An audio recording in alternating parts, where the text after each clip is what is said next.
O que um programador júnior já deve saber?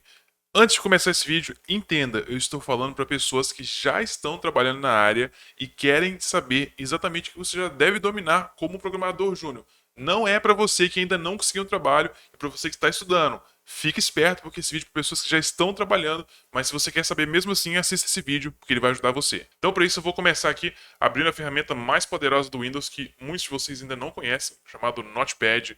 Eu tenho ela aqui e nós vamos falar exatamente de o que você deve saber como programador júnior para que você de fato aí possa se considerar bom o suficiente quando você está começando, tá? Então, o que um programador júnior já deve saber?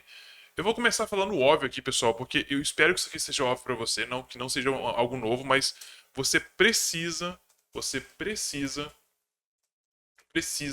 dominar profundamente a linguagem que usa no trabalho. Como assim, Jonathan? Quando eu falo dominar profundamente uma linguagem, eu estou falando o seguinte: você já conhece as principais funcionalidades da sua linguagem? Você já domina os fundamentos daquela linguagem? Então eu estou falando o seguinte: os fundamentos são todos, normalmente são funções, classes, variáveis, as coleções e o controle de fluxo da sua aplicação.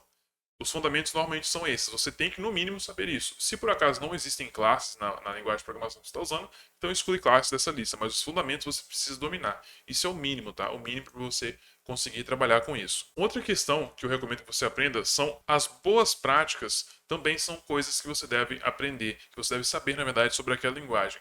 E boas práticas vão desde como nomear variáveis, funções, classes, até mesmo como organizar arquivos e como que os arquivos devem se relacionar um com o outro. Ou seja, como que você vai importar um módulo dentro do seu arquivo, como que você vai chamar funções que estão em outros arquivos. Essas questões normalmente você pode encontrar dentro de algo chamado de Style Guide. Se você dar uma googlada em Style Guide, JavaScript Style Guide, Python Style Guide, C Sharp Style Guide, você vai encontrar vários guias que te mostram como fazer essa organização.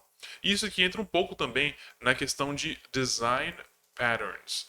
Design patterns são algo que você vai encontrar em livros, principalmente, existem bons livros sobre isso. Se eu encontrar, eu vou deixar um aqui embaixo para você também. Mas, pessoalmente, eu prefiro tentar aprender na prática e ver como que as empresas usam, porque, apesar que existem diversos design patterns, que são basicamente formas que você vai desenvolver um software de forma profissional, uh, na prática, nas empresas, muitas vezes eles não vão seguir 100% o que é escrito em livros. Então é melhor você ver como que é usado na empresa e ficar bom naquela metodologia que é usada na empresa, até porque existem muitos design patterns e não vale a pena você aprender ou tentar aprender todos eles. Aprenda só aquele que é usado na sua empresa para você otimizar o seu tempo também. Então, beleza. Esse aqui é o primeiro ponto, tá? Esse é o primeiro ponto. Você precisa dominar profundamente uma linguagem de programação. O segundo ponto vai para pessoas que apenas para pessoas que trabalham, se trabalha com back-end. Especificamente para você que trabalha com back-end, eu quero que você domine completamente os processos ao redor da gestão de banco de dados. Como assim, Jonathan? Me dá um exemplo aí. Tá, vou te dar um exemplo. O que eu quero dizer com dominar os processos que estão ao redor de gestão de banco de dados? Primeiro, eu quero que você domine o processo de design de banco de dados. Como assim, Jonathan? Quando você vai desenvolver um software do zero, ou quando você vai adicionar funcionalidades a um software, a primeira coisa, ou uma das primeiras coisas que as pessoas precisam pensar é como que essa informação será salva em um banco de dados, ou como que essa informação vai ser persistida de alguma forma. E para isso é importante que você entenda como funciona o processo de design de um banco de dados. Na verdade, a modelagem de dados, né? Se eu colocar isso aqui de uma forma mais específica, domine o processo de modelagem de banco de dados. Isso porque, depois de entender como que o negócio funciona, o negócio onde você trabalha, você precisa conseguir transferir essa informação para uma tabela no banco de dados e também entender como uma tabela vai se relacionar com outra tabela. Ou seja, entenda exatamente como funcionam primary keys, foreign keys, como essa informação se liga, quais são os processos de otimização que você pode usar aqui dentro. Esse é o processo de modelagem de banco de dados e que tem algumas ferramentas que você pode aprender também, mas basicamente eu entenderia o processo como um todo. Você tem uma ideia na sua cabeça, você conseguiria modelar um banco de dados para poder guardar essa informação? Esse é um bom desafio para você treinar essa parte aqui. E claro, se você domina isso aqui, você necessariamente tem que também dominar os comandos para criar relacionamentos e tabelas e, obviamente, também dominar os comandos para extrair dados de um banco de dados, ok? De uma base de dados. A terceira questão aqui, pessoal, é algo mais soft skills, ok? É o seguinte, você tem que aprender a trabalhar em equipe. Isso aqui pode parecer algo trivial, mas muitas pessoas não sabem trabalhar em equipe. É um problema crônico que eu vejo na programação e com vários programadores, é que eles são muito individualistas e eles não conseguem trabalhar em equipe. Isso é um problema bem grande, porque quando você vai crescer, enquanto você trabalha em outras empresas, algumas delas podem até deixar você ser aquele cara que fica ali sozinho, fazendo tudo no seu canto, sem ninguém te perturbar. Algumas empresas permitem isso, mas a grande maioria vai exigir que você trabalhe com pessoas. Por mais que muitas pessoas que entram na programação acham que vai ficar no computador, olham para a cara do computador o dia inteiro e não vai falar com gente. Mas, querendo para bem ou para mal, você vai ter que falar com pessoas e aqui que entra a habilidade de trabalhar em equipe. Isso aqui, pessoal, tem a ver com o quê? Comunicação. Ou seja, saber comunicar problemas que está passando de forma resumida e clara. Isso porque é muito fácil você começar a explicar um problema, aí você começa a dar todo um contexto, você conta toda a história de onde começou o problema, de quando você pensou em fazer ideia, teve um problema. Cara, calma. Pensa, ninguém tem tanto tempo para ficar ouvindo você dar uma explicação de 10 minutos. Resume só o problema exato que você está passando e converse e peça ajuda só naquele problema exato. Eu já cansei de passar isso, eu já cansei de fazer isso quando eu começava, que é tipo, eu tinha um problema, aí eu começava a explicar toda a história por trás do problema, como que eu cheguei naquele problema, por que eu não sei que eu não estudei o suficiente. Tipo, cara, ninguém tá nem aí. Explica só o problema e aí você vai conseguir se comunicar efetivamente, ok? Essa é uma questão. Estimar tempos de entrega. Isso aqui é algo que eu ainda tinha dificuldade mesmo depois de algum tempo, mas se você conseguir melhorar essa parte aqui de estimar tempo de entrega, isso é algo que vai ajudar bastante. Porque qual que é o problema que costuma acontecer?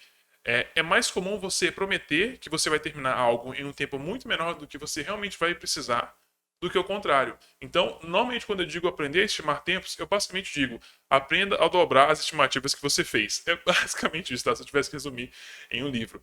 E se você quer um pouco mais de informação, eu vou recomendar o livro que está na descrição, ok? É o livro chamado Soft Skills do John Somes. Eu já passei esse livro para várias pessoas aqui no canal. Várias pessoas já leram esse livro e disseram que ajudou pra caramba, como me ajudou pra caramba quando eu comecei na área de programação. Me ajudou a dobrar meu salário, me ajudou a conseguir entrevistar melhor, me ajudou a aprender a negociar melhor e até mesmo me vestir melhor. E com isso tem alguns benefícios também. Eu não vou dar nenhum spoiler, o livro vai estar aqui na descrição. Você pode clicar lá e, claro, você clicando nesse livro, você ajuda o canal também. O quarto ponto aqui, pessoal, é controle de versão. Dominar os seguintes processos. Como assim? Controle de versão é algo que deve ser básico para você que nem está trabalhando ainda, mas tem alguns pontos específicos dentro do controle de versão que você já deve saber como um júnior.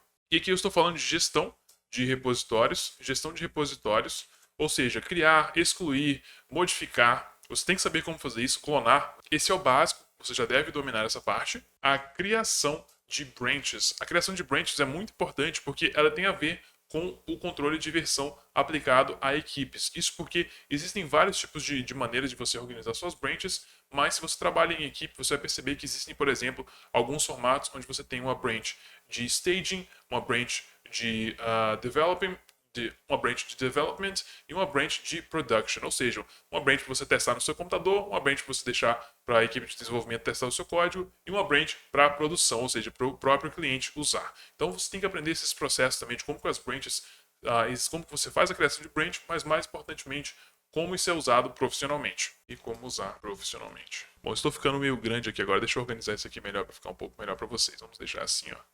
Isso, olha, agora até consegui respirar melhor. E o quinto ponto aqui, pessoal, é o seguinte: paciência com você mesmo. Isso é algo que você precisa ter, tá? Precisa ter mesmo. Se você não tem paciência com você mesmo, vai ser muito difícil você conseguir progredir para os próximos níveis de pleno e sênior. Isso porque um programador júnior, ele vai ter que passar muito perrengue, é a realidade da programação, você vai passar muito perrengue, mas se você conseguir passar essa parte, você tem a chance aí de se tornar um pleno, um sênior, conseguindo um salário muito melhor. E para isso você precisa de exercer a paciência com você mesmo.